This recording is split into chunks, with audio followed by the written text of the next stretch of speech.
여러분, 성경은 쉽습니다. 성경은 쉽기 때문에 자세히 읽으면 이해가 됩니다. 자세히 읽으실 때 아는 것 중심으로 읽으시고 모르는 것이 있으면 넘어가십시오. 무엇보다 하나님의 은혜를 중심으로 성경을 읽으시기 바랍니다. 네, 오늘은 고린도후서 5장 6절에서 10절 말씀을 함께 살펴보고자 합니다. 6절에 보시면 자세히 읽어보시면 그러므로가 나오면 항상 앞에 어떤 내용들이 있었단 말씀이죠. 그러므로 부활을 굉장히 사모하고 있었습니다. 바울 사도가. 그래서 우리가 항상 담대하다. 바울 사도가 항상 담대한 마음을 가지고 있습니다. 그리고 몸으로 있을 때는, 육체로 있을 때에는 그런 말이겠죠. 주와 따로 있는 줄 아노니. 그러니까 지금 육체로 있는 이런 상황이, 이런 상태가 주와 좀 따로 있다. 이게 좀 무슨 말인지 모르면 넘어가면 되겠죠. 그래서 따로 있다. 우리말 성경에서도 몸 안에 거하는 동안에는 주에게서 떠나 따로 거한다는 것을 압니다. 뭔가 주와 주님과 좀 떨어져 있는 육체로 있을 때는 그런 의미 정도는 알 수 있는데 더 깊이는 알 수가 없죠. 자, 그리고 7절에 보니까 이는 우리가 믿음으로 행하고 보는 것으로 행하지 아니함이로다. 그래서 바울 사도는 믿음으로 행하고 있음을 알게 됩니다. 우리가 믿음으로 행합니다. 보는 것으로 하지 않고 믿음으로 행합니다. 갑자기 이런 말을 왜 쓸까요? 이제 모르면 또 넘어가면 되겠죠? 그래서 8절에 보시면 우리가 담대하여 원하는 바는, 담대히 원하는 바가 있습니다. 무엇을 원하고 있냐면 차라리 몸을 떠나 주와 함께 있는 그것이라. 그래서 바울 사도가 지금 담대히 무엇인가를 원하는데 몸을 떠나 주와 함께 있는 그것이라. 그러고 보니까 아까 몸으로 있을 때는 주와 따로 있다고 했는데 이제 그 몸을 떠나서 주와 함께 있는, 그러니까 몸이 육체가 죽는 것을 말하겠죠. 죽으면 주와 함께 있는 그것을 뭐하고 있습니까? 원하고 있구나. 바울 사도가 그것을 생각하게 됩니다. 그래서 그런즉 9절에 우리는 몸으로 있든지 떠나든지 주를 기쁘시게 하는 자가 되기를 힘쓴다. 그래서 또 깨닫게 되는 것은 바울 사도는 몸으로 있든지 떠나든지, 그러니까 지금 육체가 살아있든지 아니면 육체가 죽든지 주를 기쁘시게 하는 자가 되기를. 그러니까 항상 주를 기쁘시게 한다는 내용이 이제 핵심이죠. 기쁘시게 한다. 그리고 10절에 보니까 이는 우리가 다 반드시 그리스도의 심판대 앞에 나타나게 된다. 그러니까 모든 성도는 그리스도의 심판대 앞에 서게 된다는 것이죠.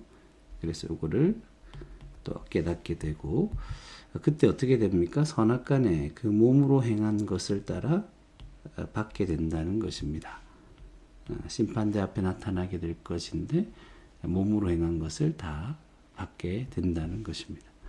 그래서 오늘 본문을 6절에서 10절을 보면 바울 사도가 굉장히 담대한 마음으로 몸으로 있을 때 주와 따로 있는 걸 안다. 우리가 믿음으로 행하고 있는데 진짜 원하는 게 무엇입니까? 차라리 이 몸을 떠나 죽어서 주와 함께 있게 될 것이다.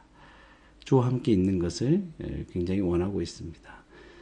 그래서 바울 사도가 늘 마음에 가지고 있는 것은 주를 기쁘시게 하려고 하는 것이다. 주님에 대한 이 갈급함, 주와 함께 있는 것에 대한 사모하는 마음이 있죠.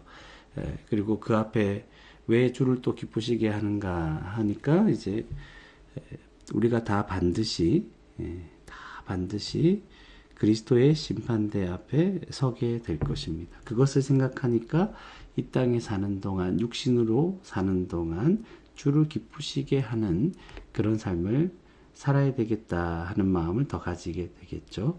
그래서 그때는 선악간에 그 몸으로 행한 것을 따라 받게 되는 것이죠. 그래서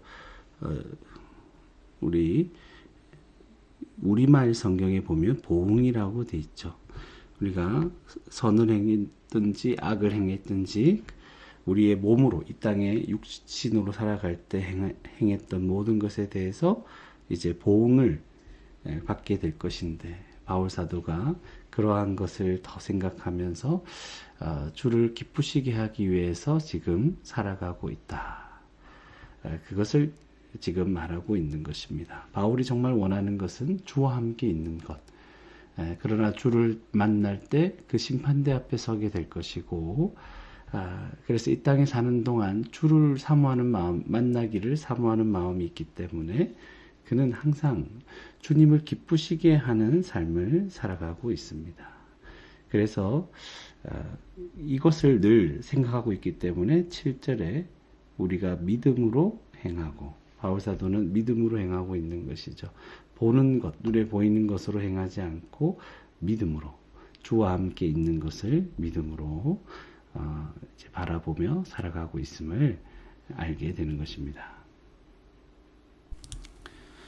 네, 자세히 읽고 알게 된 것을 본문의 표현을 중심으로 해서 정리해 보면 다음과 같을 수 있습니다. 지금 바울 사도는 항상 담대하고 있습니다. 두 번째는 우리는 몸으로 있을 때 몸으로 있는데 주와 따로 있다.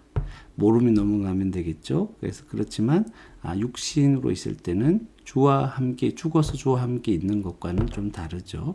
주와 따로 있다. 이제 그런 말씀을 합니다. 바울 사도는 믿음으로 행하고 있습니다. 바울 사도 일행은 믿음으로 행하는데, 그래서 무엇을 바라보고 있는가 하니까 담대하게 진짜 원하는 것은 몸을 떠나 주와 함께 있는, 몸을 떠나 주와 함께 있는 그것을 바라보고 있음을 알게 됩니다. 그래서 바울 사도는 몸으로 있든지 지금 육신을 가지고 이 땅에 살아 있든지 그것을 떠나든지 그것에 개의치 않고 항상 무엇을 생각하냐면 주를 기쁘시게 하는 자가 되기를 힘쓰고 있습니다.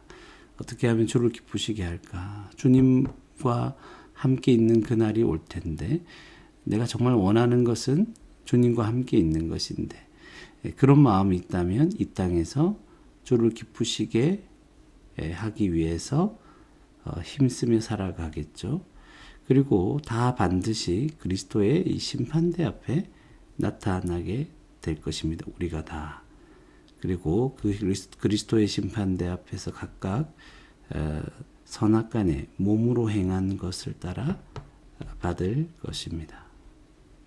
그래서 그것이 무엇인지는 모르지만 소자에게 냉수 한 그릇 떠준 자가 결단코 그 상을 잃지 않을 것이다. 이제 그런 생각을 해볼 때 하나님께서 어떤 모양이 되었든 우리가 이 땅에 육신을 입고 살아가는 이런 삶들, 그때 주를 위하여, 주를 기쁘시게 하기 위해서 살아갔던 그런 순간들을 기억하시고 보응해 주시는구나, 알아주시는구나. 그것만 해도 얼마나 감사합니까? 그래서 우리가 주님이 허락하신 이 땅에서 인생 가운데 얼마 남았습니까? 얼마 남지 않을 수 있죠.